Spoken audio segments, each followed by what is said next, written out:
中国大方面宣布，对2月开始取消 M503偏地航线，要启用 W122、123的航线，将有可能会影响到台湾空防改变台海现状几率。中国国台办是强调，这是为着提升空运的效率。但是行政院长陈建仁除了甲因谴责，专家学者也认为，中国行动就是要消除海峡中线，伫5指控总统就职进前，拢会有这款的政治表现。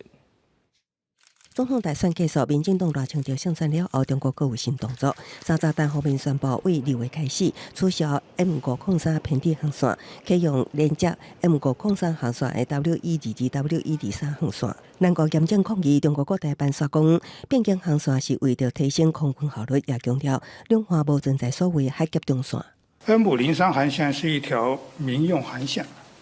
在上海飞行情报区内。启用该航线是为了缓解相关空域、航路拥堵，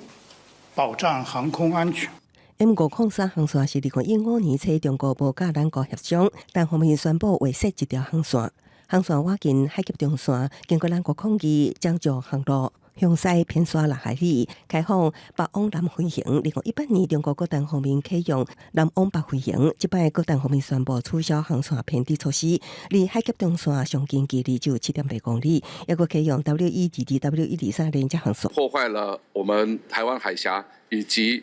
区域的安全、和平、安全稳定的现况。所以呢，我国政府呢，谴责这样不适当的行为，单方面的片面的做法，都很容易导致紧张情势的升高，冲击台海安全稳定的一个现状。北京当局应该要负起责任，即刻停止这种做法。因为航机一旦偏东，就会直接影响咱国空域，压缩咱国防空重心。行政院长陈建仁严正谴责，强调会甲国安单位紧急对策。恢复到这个就是M503跟海峡中线重叠的话，中共就是告诉大家，海峡中线是他的领空了，动用他手中对台的一些工具箱里面的各种手段之一。那现在是503的一个航路的调整。